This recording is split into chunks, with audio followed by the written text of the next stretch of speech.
All right, just getting myself set up here, but can I get a thumbs up from the folks that are on camera if you can see the screen has the Ashburton logo? Perfect. So first off, I want to say thank you all for being here tonight. We know that there's a high level of interest in what it's going to look like for the reopening plan. And my task tonight is to decode what was shared at the board and then translate it into what that means for Ashburton.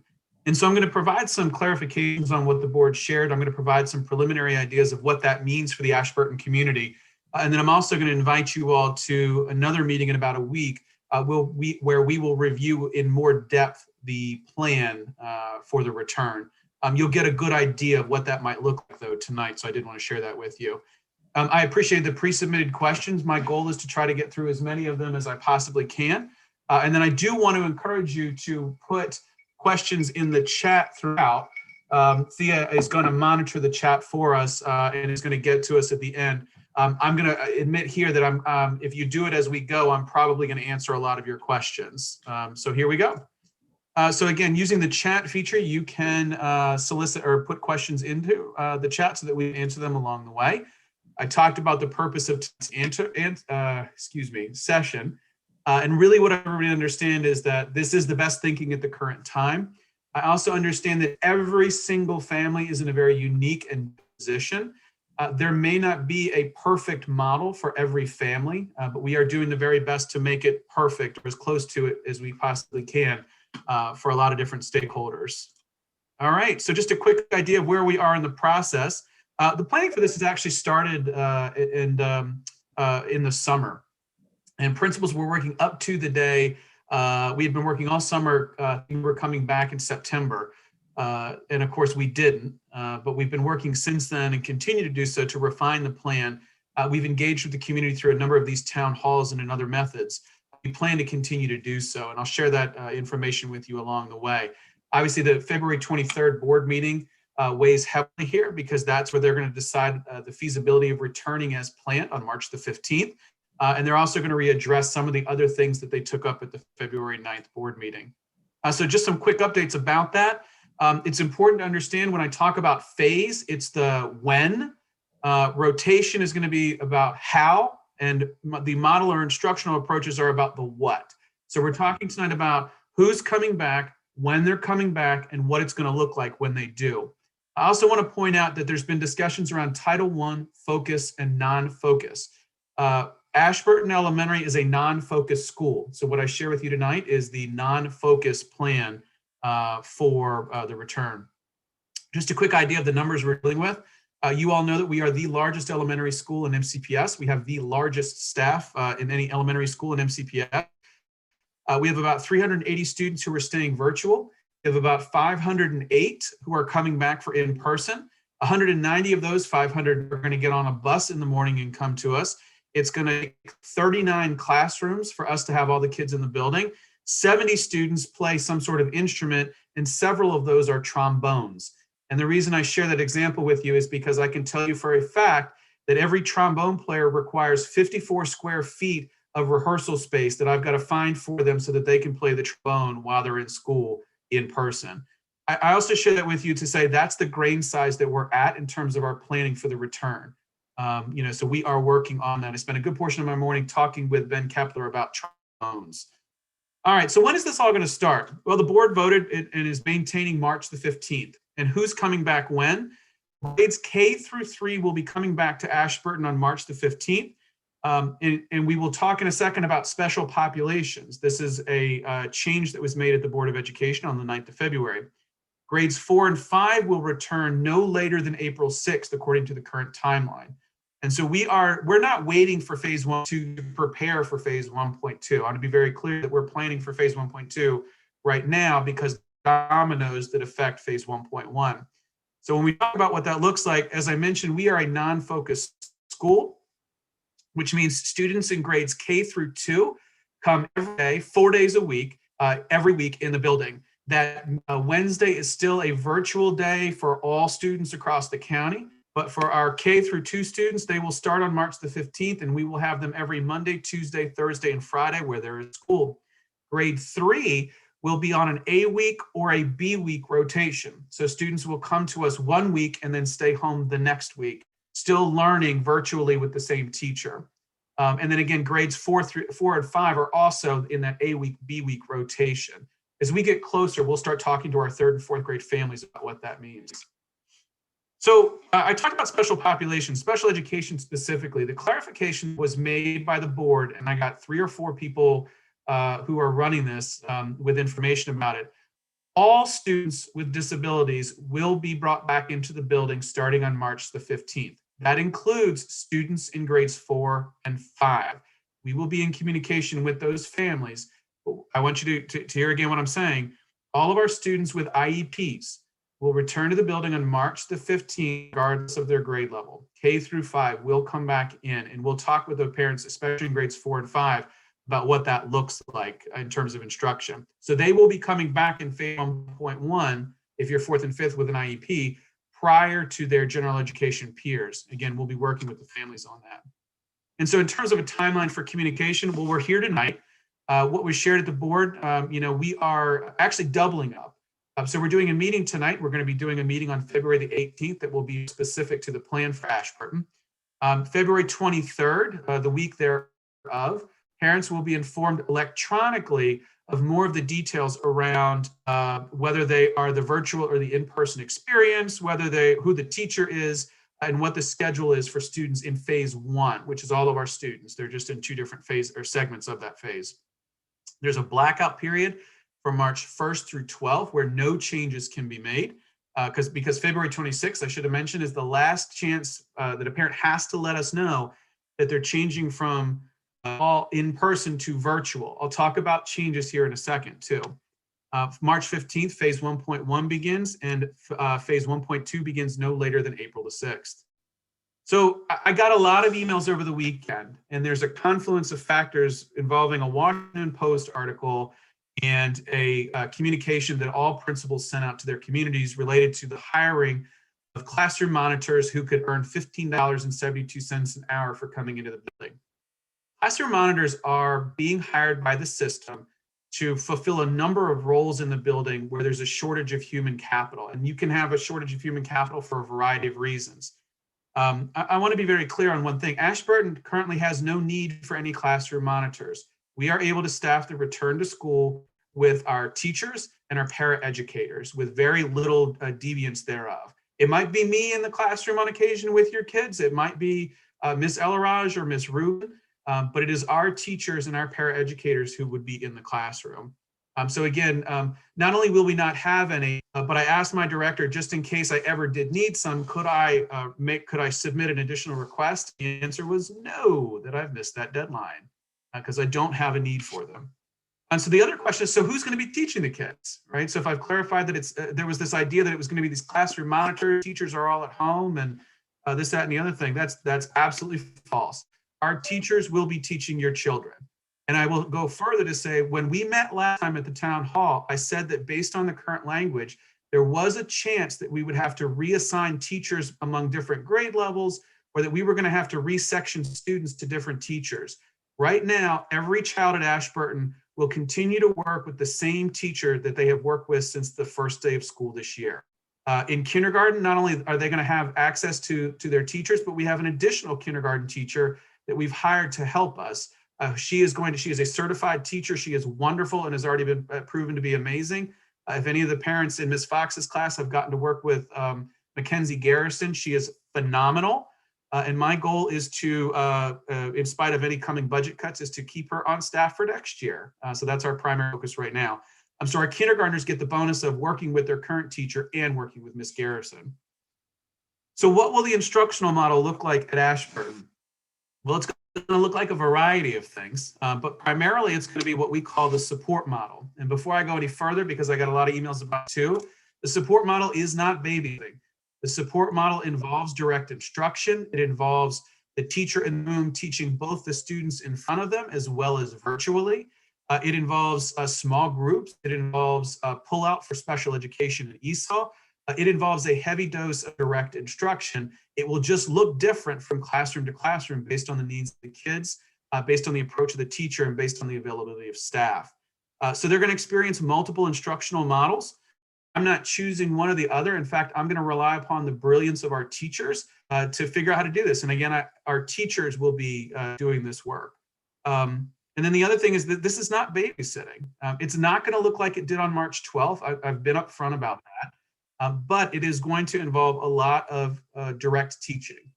So I appreciate that. Now, again, one of the things I did want to share is that if a teacher does have an ADA accommodation for telework, they will not be in the building, but they will still be the teacher of record for your child. And we will have another adult working directly with your child in a classroom. I want to be clear about that. Now, this graphic was shared at the Board of Education, and I want to decipher this and say that this doesn't work for Ashburton. There are schools out there that have a small number of teachers because they have a small number of students who are going to return. Ashburton needs every teacher that we can in the building. It needs every paraeducator in the building. That includes art, music, PE, everyone. So right now, our teachers are going to be the teachers of record. There will be occasions where we have a paraeducator in the room supporting children, but the teacher is teaching virtually, and those will be in a minimal number of circumstances. But this graphic indicates that the example they use is that there's 5 students who are learning virtually, 19 students in person, 10 students in one room, 9 in another. They talked about rotating and this, that, and the other thing. That model doesn't work for Ashburton. There's one circumstance where we have a group that's larger than the recommended size to be in a classroom at any given time. And what we're going to do is the teacher will still be the one teaching the students. And we're going to have another teacher, that's Mackenzie Garrison, who's going to be going back and forth. So there will be a kind of a co-teaching, essentially taking this group and putting them in 2 different that have a doorway in between, but they'll have 2 teachers that are working back and forth there. So I did want to decipher that. Questions around transportation and the schedule. So transportation, prior to COVID, we were a 9 o'clock bell time. When we return on March the 15th, we'll be a 9 o'clock bell time. If a student requires bus transportation, they will go to their regular bus stop. A bus will circle up, it will pick up around 20 students. And if you've got 30 students at the bus stop, it may have to make a second run to come back and pick up that next group of kids. Those students will be dropped off. We'll work them into the building in a very strategic way. It's not going to look like it always has. Potentially, we're investigating whether or not we flip our car loop with our bus loop. Because if we've got 350 to 450 students coming back at a given time, and only 109 of them are on a bus, that means I'm going to have a lot of cars pulling up to the front of the school. And so I may need to use that front parking lot as the car loop so that we have no issues with our neighbors because we're blocking traffic. So I want to be clear about that. So transportation will look the same, other than it'll be a smaller number of students on the bus. They'll be socially distanced on that bus. And those buses may run several different routes. Some adjustments to the calendar. Spring break remains as scheduled, and the last day of school still remains June the 16th. The week of March 8th, those first 3 days, March 8th, 9th, and 10th, are now going to be staff days in the building to prepare for virtual learning. For the in return. 2 of those days are asynchronous instruction for students. We're going to get clarification for you on what that means. But March the 8th is now a professional day where teachers, again, will be in the building preparing, receiving further training on site. Teachers are also receiving training starting tomorrow on the health and safety and social emotional protocols that they need in order for this to be a successful return. So the question was, what will the schedule look like? It's going to look just like it does now. MCP is expecting schools to align the virtual and the in-person schedule. It helps us allow for specials to be the same, for Miss O'Reilly to be able to teach the students virtually as well as in person. It allows for us to provide that lunch break. There will be lunch, there will be recess, and I'll talk about that here in a second. But it's going to look very similar to what it currently does in the virtual world. Question is, what if I have children in multiple grades? Well, we've already started planning that. I committed to this community months ago that we were going to work it out for siblings. And right now, all siblings will come to school on the same schedule. So obviously, if you're in K-2, you're coming every 4 days a week, every week. If you are in grades 3 through 5, if you have siblings in grades 3, 4, or 5, all of you will be coming on the same schedule, on the same A or B week schedule. So I did promise that, and we are able to do that. The question earlier, it came up about, can I change my mind? And the board did clarify this. Yes, you can. If you are currently in person, you can opt to go all virtual. That has been a promise at the beginning. What the board shared was that if you chose virtual early on, and I've heard from many of you that you, because of the availability of vaccine, you now want your students to come in person. That option does exist, but it is based on available space. And so right now it's kind of a wait list system. We'll be putting out a more formal communication, but this is just finalized today, that you can contact the school, and this can be including up till February the 26th, and say that you want to change your mind. If you go from in-person to virtual, we'll honor that immediately. If you're looking to go from virtual to in-person, it's only if there's space available. So it could be that you don't hear about this until somewhere around March 1st through 12th, because if one child drops off and creates a space, then we can certainly add another child in a particular class from that wait list. And so you'll get a more formal communication about that process. So good question about vaccines. So the question was, are vaccines required for staff and or students to return? And the answer is no. There is no requirement. There is no, your child does not need to have a vaccine. They're not even available to children right now, and nor are the vaccines required for staff to return at this point. What will lunch and recess look like? Well, they're going to look a little different than they have in the past. Primarily, students will be eating their lunch in the classroom under the supervision of a paraeducator. They will be able to take their masks on to eat. But what we're already trying to figure out is how can we as a school community give a sense of normalcy to our students? And so we're trying to think creatively, and Ms. Reed, in her brilliance, she's been working hard on a lot of this, what we've been calling the normalcy projects, has really started to stage the cafeteria so that maybe once a week we can bring a class in, and maybe we can add 2 classes in because we have enough space in terms of social distancing, where students could actually be in the cafeteria and gain some sort of sense of normalcy of being in there.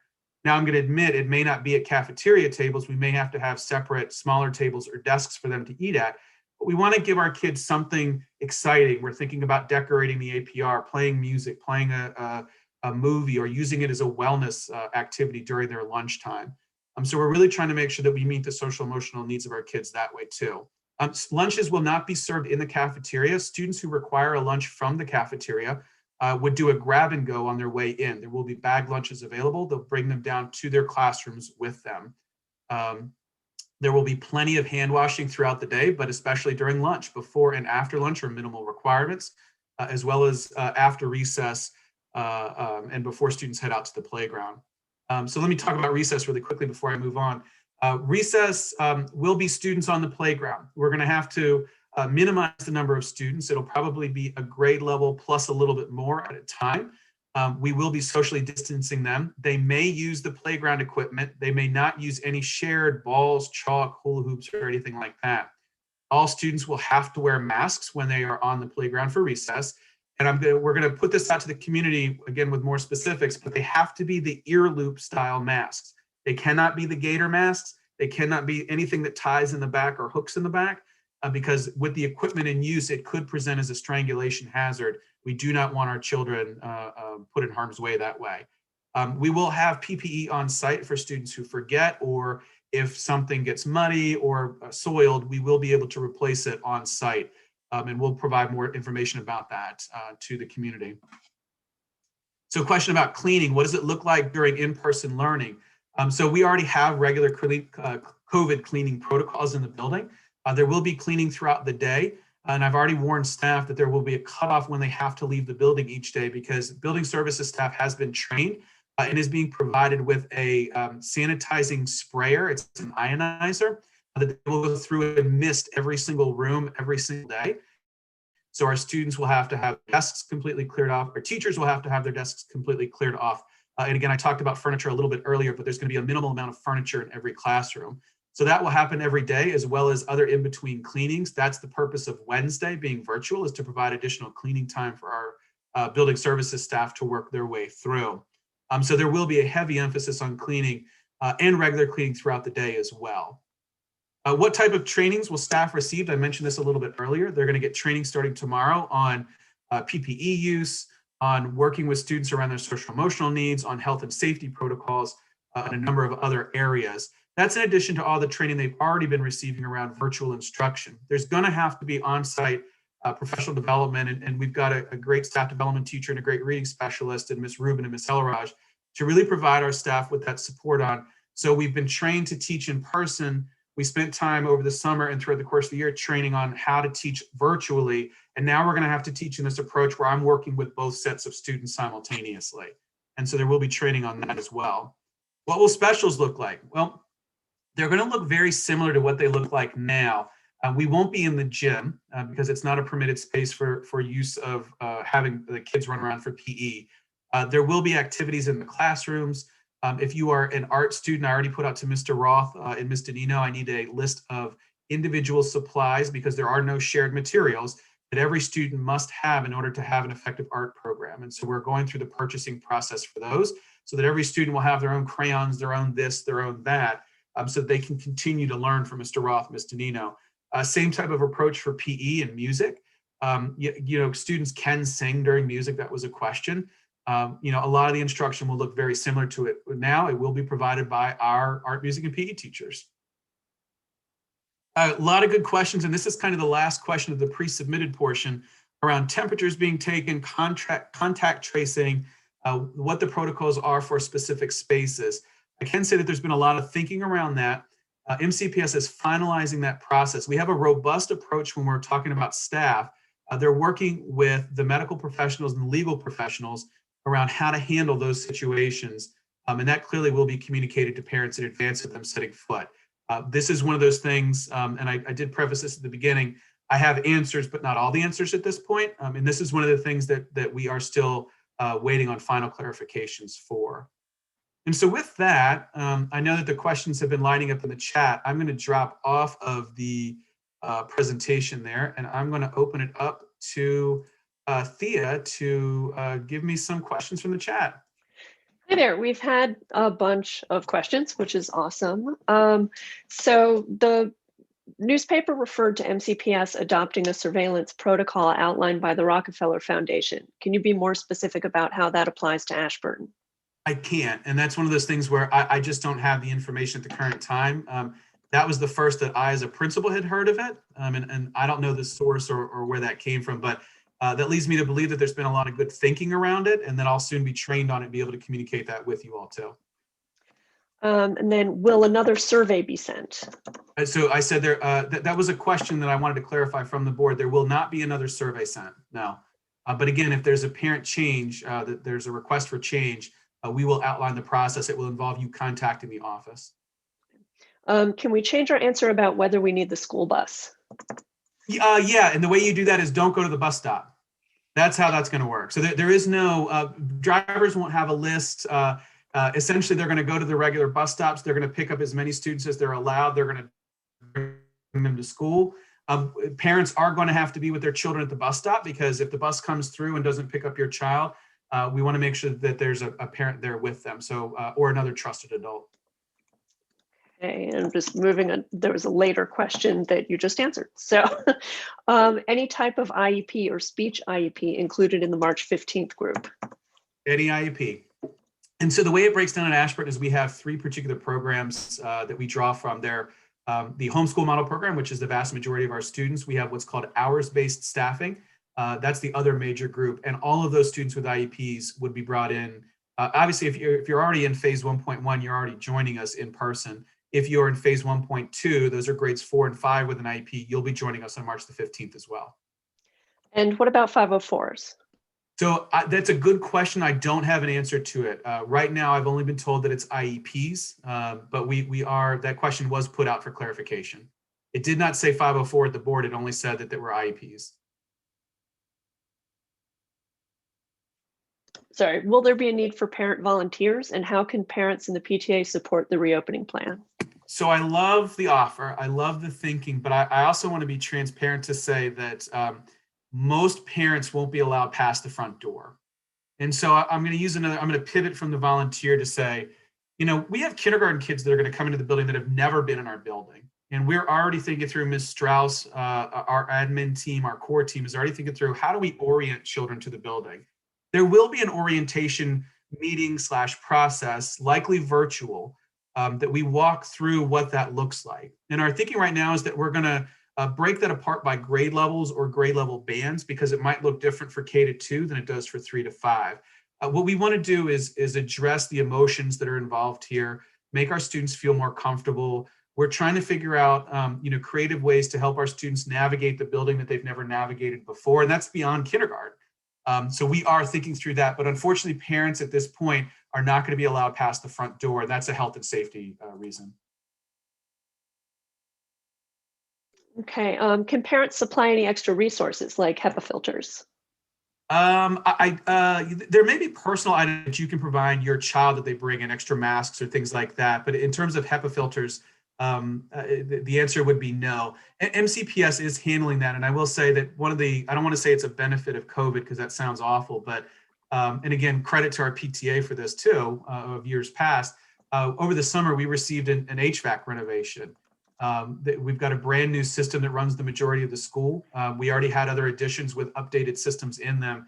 And MCPS is conscious of the air quality and what the needs are there. So I would say that in general, we're good on that, but certainly you can provide additional materials to your students in terms of PPE. We do get a quarterly allotment and we can request more as needed, masks and other items too. Will AB rotations match those of North Bethesda Middle School and Walter Johnson siblings? So that is a phenomenal question, and I don't know. My priority is to make sure that third grade matches fourth grade. So if you've got a third grader and a fourth grader, that they're both on the same week, or a third, fourth, and a fifth grader that they're on the same week, or if you've got twin third graders that they're coming on the same week. I don't know. I think if there's unique circumstances, we'd be open to working with families on making that work. But I can't speak for my colleagues at the other schools, but we can, as I said before, we're going to do everything we can to make this work for families. And if you get into a position where you need assistance, please let us know and we can help. Will in-person kids be on Chromebooks, or can we get them off the screens? So they will be on Chromebooks. As Dr. Wilson shared at the board meeting, there will still be a need for Chromebooks, but there are also opportunities where they won't have to be on the Chromebook. For example, if a child's sitting in front of a teacher and they're working on their Eureka math book, there's not a reason they have to have the camera pointed or be on the screen if they can see the teacher. And so we're starting to think through how to minimize that. But yes, if you're in person, there will be less of a need for a Chromebook, but it won't be a complete elimination of the Chromebook. If our teacher is not returning, for example, Mrs. Rouse is going on maternity leave, how will our kids be taught? So she still qualifies for a long-term sub. That sub will still be in the building, and they'll still continue to receive instruction from the long-term sub, as well as if they see another teacher, they would see that teacher as well.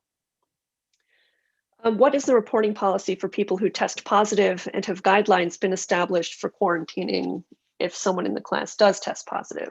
So as I shared before, we're still waiting on the final guidance. It sounds like the Bethesda Beat has a little bit more information than I do at this point, but I'm sure my information is forthcoming. We very much have a clear process for staff, though, whether they've been exposed to COVID, tested positive, even virtually, even if a teacher has never set foot in the building, they do have to inform me, and we do go through a process with the Office of Employee Engagement and Labor Relations related to contact tracing and everything else. So our staff are well trained in that. In terms of quarantining, one of the questions that we're seeking clarification on is traveling and what the quarantine requirements are for that for both adults and children. I'm sure that will come as a part of the larger practice package around protocols. I've got a lot of questions about whether kids will need to bring their Chromebooks back and forth to school, as well as Eureka Math and any other materials. Yes, so some materials will need to go back and forth, some will not.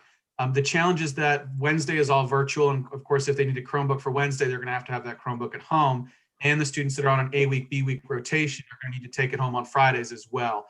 We're going to work with our staff to figure out what makes the most sense. Nobody's asking the question I've heard yet about how are we going to charge all these Chromebooks? Picture the kindergarten kid who takes it home, puts it in his backpack, doesn't take it out of his backpack, comes home into the school building, and it's a dead Chromebook. We can't be stringing extension cords all around the school buildings, or this, that, and the other thing. So we are thinking through that. You'll get more specific guidance at the orientation portion of the program, which is coming, during that March 1st to 12th timeframe. And what % of learning will be direct teaching with the teacher in the classroom? I can't give a direct percent. It's going to be dependent upon the number of students in the room, the the approach of the teacher, what the students are working on. So we'll get a better feel for that once we're back in class. Okay. And I've got a few A/B questions that I've grouped. So will kids with the A/B week have the same teacher each week? Will A/B groups be decided alphabetically? And okay, will all kids in the same class follow the same A/B schedule? Or will they be split with some at home and some in person? So I think that was a no, no, and a no. So let me go back and see if I can remember the three questions you asked. So let me start with the alphabetical. No, we are not. It's a nuanced approach in the elementary world. We can't just divide it and conquer it, right? The sibling people, you didn't work out in the alphabet that you were all A, B, and C. So first off, we're pairing siblings, and then we're going to work with our grade 3, 4, and 5 teachers to say, what makes the most sense beyond the siblings, to bring children in a way that we might be able to maximize more of that direct instruction. So if a teacher looks at the roster of in-person students and says, you know what, I think it makes more sense. It will work better for the kids if we have these 6 come in this week and these 8 come in that week. We're going to rely on the judgment of our teachers to be able to do that. All students in grades 3, 4, and 5, regardless of A and B week, will continue to have the same teachers. If you have Ms. Burton will be in the building with you. If you're A week, she'll be there with you A week, and you're going to go home and you'll be virtually with Ms. Burton on B week. So that's an example. And there was a third question about. Will all kids in the same class follow the same A/B schedule or be split with some at home and some in person? No, there might be circumstances where you've got, depending upon the numbers and the needs, where it might be that all of the students are in one week and not the other. But I'm going to be honest to say that likely there's going to be a group in every week for every teacher for AB. Again, so the reason I say it that way is because if a certain number of parents say, never mind, I want the all virtual, then I have to go back and rejigger just kind of the math on where people are. But the nice thing is at this point, I don't have to change the teacher. I don't have to resection the children. Will the music program include wind instruments and singing? It will. So as I shared at the top of the program, a trombone requires 54 square feet, a 9x6 box of rehearsal space. So we are thinking through that. There's requirements around the exchange rate of air in the space. There's a requirement around the number of people that can be in the space. So yes, students can continue with their instrumental music program, even if that's woodwind and brass instruments. Sorry, there's a lot of stuff still flying in. How will outdoor spaces be utilized, particularly when the weather improves? They will be. I'm going to tell you that. So one of the nice things is that I don't know if many of you have been over to the school recently, but since those portables left us, we've got this beautiful grassy area kind of on the back side of the school. That's an area that we're going to be using for either teachers to take children outdoors, to have lunch outdoors, to have wellness breaks outdoors. The courtyard is obviously a space that we can use. We have our playground, we have our field. All of them will be utilized. We're considering looking at the front parking lot as an additional space. Because it's got that really nice tree area over by the baseball field. So there are a lot of spaces that we can use, and they'll be utilized in a lot of different ways. In all honesty, our teachers are going to be, creatively using those spaces. I can't sit here and say as the principal, I have all the different ways that we can use those spaces. I think our teachers are really going to be the ones that drive the use of those spaces. Okay.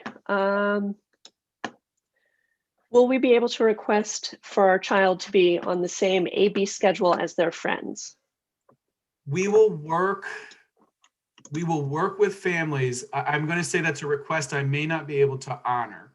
We understand that there are pods and there are friendships and those types of things at play, but there's not a guarantee. It's a very challenging approach to be able to figure out how to get all these kids in the building. Again, we're the largest elementary school. I gather we're probably one of the largest returns in terms of the number of students. We're going to do everything we can to make it work, but that's not a promise that I can make. Let me paste. If a kid is ill or needs to stay home for another reason, will they be able to attend virtually that day? Yes, that's the beauty of this approach, is that they will be able to attend virtually that day. Or if there's family circumstances that prevent them from coming into the building, absolutely they would be able to attend virtually. There would be no, that's why the schedules align virtual and in person. How long will unmasked lunch be? It would be about 30 to 35 minutes. It's the typical time frame. That doesn't mean that the children necessarily have to have their masks off the entire block. But right now they have to have the mask off to eat and to chew. So beyond that, it wouldn't be much longer. Recess is required, and all other times they have to have the mask on as well. Sorry, I'm just making sure I am caught up. Are we going to be able to pick up kids early or drop off late if they have another appointment? Yes, so you would still come through the main office. What we would have to work through is what are the visitor protocols. Those of you that have come to the building, you know that we currently have a security guard who kind of meets you and greets you at the door, tries to assist you at that point of entry. What we're really looking to do is reduce the number of adults in the building, but we obviously have to have a protocol for the dentist appointment. So yes, you will be able to pick kids up early and drop them off. It just may not look like it traditionally has. How will kids get to after school programs? So if they're in the building after school programs, the only one that we have at this point is Rockville Daycare. There are no other after school programs. Beyond that, it would be something that's not affiliated with the school, so that they would be able to attend that way. If we have after school programs, and there are some examples of after school clubs that are coming, they would be done virtually. Will there be a 5th grade celebration? I hope so. So I don't know what it looks like, but I'll say I'll go one further and say that there should be. That's going to depend upon. There is a group that's planning that. We are looking at, from our angle, we don't do the celebration, we do the promotion, and so we're trying to figure out creative ways to do that that are engaging. It will not be in person, as far as I know, but that obviously could change with time. Will there be before or after care? There still is Rockville Daycare. Yes, we are able to, and just by a thread, maintain Rockville Daycare in the building as they currently are, and bring back all of the students in person. So there will continue to be Rockville Daycare. And when will we find out if a teacher won't return? So according to what the board shared, there will come a point, the February 23rd or that week, where parents will get information about the schedule for their child and who the teacher is. Now, as I shared, the teacher of record could still be the teacher, right? And as far as we know, that is the case. Every one of our teachers is still going to be the teacher of record, but there are circumstances where a teacher will have to work virtually. They have an ADA telework accommodation. You would be notified, as far as I know, at that point, because I've asked that I don't want people showing up on March the 15th and being surprised by any of that. So I believe that is the plan right now. That's something that I have to align my approach with MCPS. Will there be COVID testing offered in school, or is a test required to return in person? I have not heard anything about COVID testing being offered in school, nor it being a requirement to return. We won't be doing testing. I do know that. Will there be HEPA filtration devices in classrooms? There has not been the addition of any additional devices in classrooms. That's something that's handled by central operations, but at this point, I have not seen them appear. That is something that we would be directed to include those. Will there be a consistent set of lessons being delivered in classes about mitigating COVID spread? So yeah, so I mentioned before, we've got kindergartners that have never walked the halls. We've got first, second, third, fourth, and fifth graders who have never walked the halls before. There will be some kind of orienting of students to, how do we navigate the hallways? We are looking at whether or not we have to move some of our hallways and stairwells to single direction. Obviously, we would need to orient the kids there. There's going to be a limited number of students in a restroom at a time. We have to orient the students to that new approach. There's going to be a different way that students unload from cars and buses and enter the building. We're going to have to orient students to that. And then a lot of that is also going to center around the health and safety measures, right? Hand washing, sanitizing. There will be regular stoppages for hand washing and sanitizing throughout the course of the day. And then I've got a number of questions that are very logistical about what exactly the school day will look like and how people will be engaging in person versus online, what a classroom setup will look like. And my understanding is that that's what you're going to be going into detail on more next week. And as it becomes clear, is that correct? Yeah, and depending upon the question, I know that, what is a classroom going to look like? Right now, all of our classrooms, and again, Ms. Reese has been leading the charge here, they have about 12 to 15 student desks, 12 to 15 student chairs. They have a teacher desk and a teacher chair. We've removed all of the other furniture because that enables us to spread students out the 6-foot social distance. And again, it is still 6 feet. And then each classroom space has an occupancy, the number of students that can be in a room that have enough, that have a 6-foot distance between them that we can safely maneuver. The average is going to be about 12 to 15 people. That would include the teacher in the room. Slightly larger spaces might see, an uptick of 1 or 2 more bodies in the room. I do also want to share that we are thinking we have to use some of our non-classroom spaces as classrooms. So potentially the media center could become a classroom. There's a dual purpose room that's part of our new addition that could become a classroom. We have to make sure that we can fit all of the students in the building. Our modular building will not be a classroom space. Right now it is functioning as a storage space for the extraneous furniture. We're not permitted to use that modular. And to be honest, it doesn't gain us much in terms of using classrooms inside the building versus the modular building itself, because there's only one restroom stall there for male and one for female. So it doesn't help us in terms of logistics, but your child may not be in the classroom that they thought they were going to be in. Different grade levels might be in slightly different locations, but what we're trying to do for the sanity of our teachers and for consistency of our kids is keep grade levels as close as we can together. And it helps us operate the building safely as well.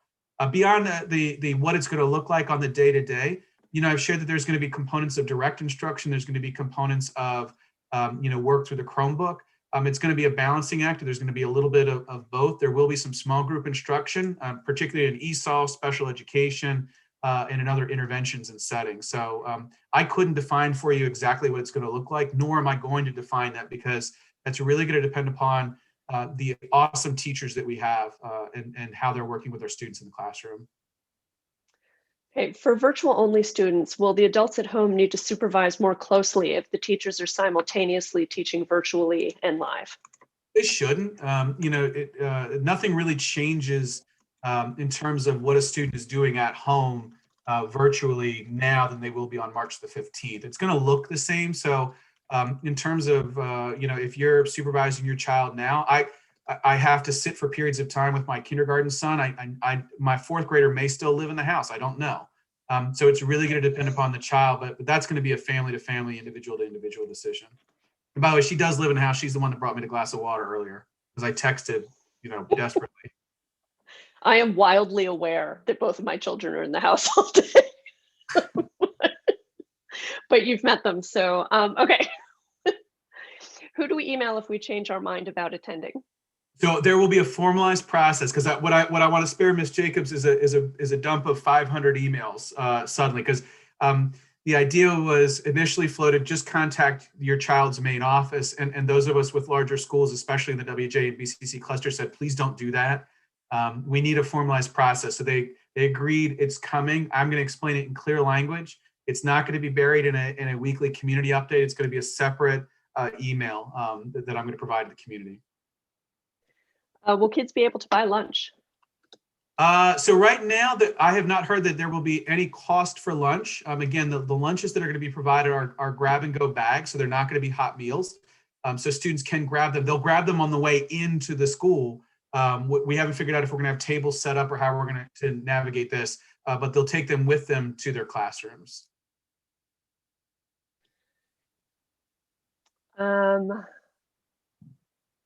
Will students have the same teachers or at least homeroom teacher as they do now? Yes, our plan right now has every child having the same teachers they currently have. Let's see. What happens if more kids want to come back than can be safely held in one classroom? I can't bring them back. That's what the board said about space. Right now, I can bring back safely and meeting those spacing guidelines with the number of students, the 508 that plan on returning.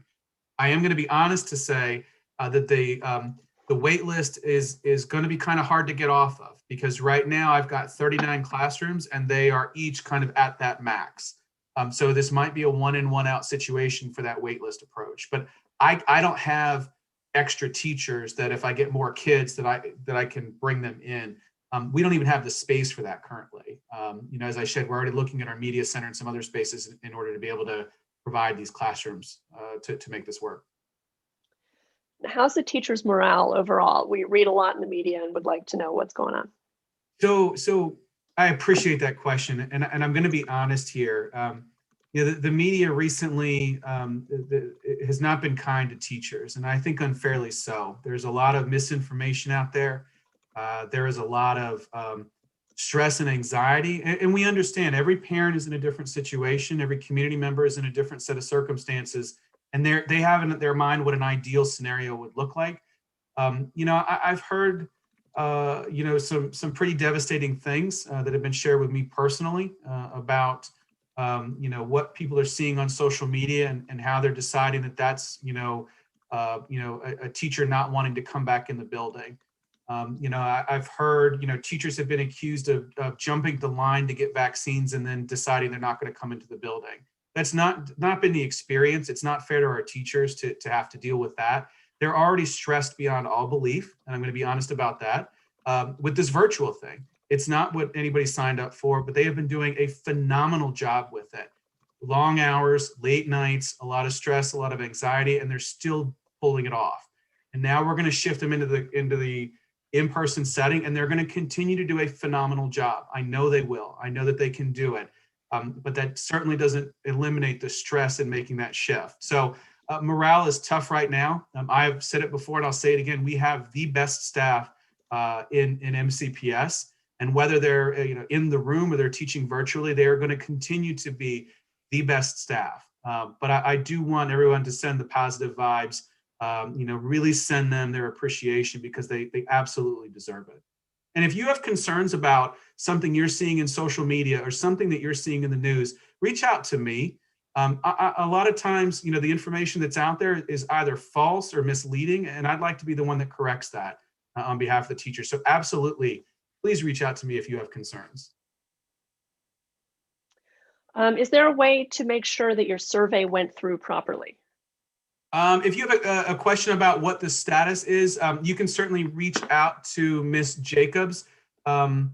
If your survey didn't go through, so let me back this up. Don't reach out to Miss Jacobs, because there were 58 people that their survey didn't go through, and we know their names, and we reached out to them. And I think at this point, and our wonderful office staff has gotten it down to about 4 people that we've not heard from. Everyone else, we got their survey responses. It's a phenomenal exchange, phenomenal rate of return on our survey.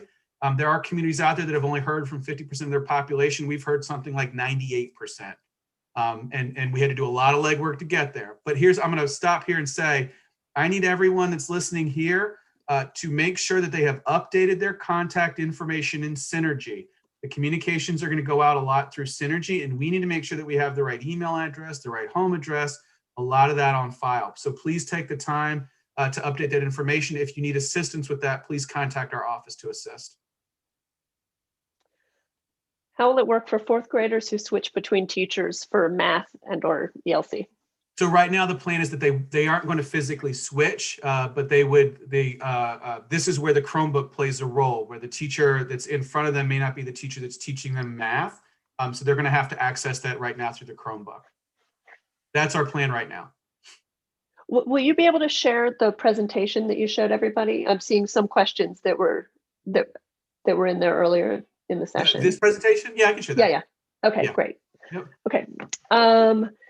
Will students be able to bring their own lunch? Give you an easy one. Yes. You bring me lunch if they want. Right. What about water fountains? Yes. Water fountains? So that's a great question. So I asked this question in a meeting earlier today. Students will not have access to water fountains or water bubblers. They will have to bring in water from home. We're going to have to address that when there's issues of students forgetting it or something, but please prepare to send your child to school with water for the day. Can you say how many teachers have been granted ADA accommodations and will not be in classrooms? I cannot. I'm sorry. That's confidential information. When will we know who the additional helper will be if our kid needs anything? The additional helper. You're talking about the Sorry, who the class additional monitor. helper will be. And I'm sorry, it about was the class monitor. Oh, so I share, we don't have any, there are no class monitors at Ashburton. If your child was going to be in a situation where the teacher was remaining virtual, while you have a paraeducator in the room, it sounds like we're to notify you that the week of February the 23rd through the communication process that I outlined earlier that's coming from the board. Does that answer that question? I think so. Will they be able to refill their water bottles? So my understanding is that they won't, because they won't have access to water fountains or water bubblers. I just glanced over the chat. I said water bubbler in an earlier meeting, and I got all kinds of crazy looks. I thought some people around the country call them water bubblers. They're called the water cooler. It's a water bubbler because you pull the lever, and then when you let go, it bubbles up, and that's why people called it that. So my understanding is at this point, there will be no access to that. So again, that's something that we're going to have to figure out. Will kids be able to have snacks? As far as I know, yes, but our wonderful kindergarten team raised that question as, so does snack time, do they take the mask down, this, that, and the other thing. So we'll address that. If I'm going to extend this by about another 10 minutes or so, if you all don't mind. And I want to be conscious of people's time. And I know that there's going to continue to be further questions, and I've got this on the February the 18th. I'm going to address a lot of it too, but keep it going for about another 10 minutes and I'm good. Okay, I've only got 2 more so far. Well, you But get 5 minutes each. don't y'all take that as a challenge, please. So the survey that we filled out, is it only for this year? Yes, yes.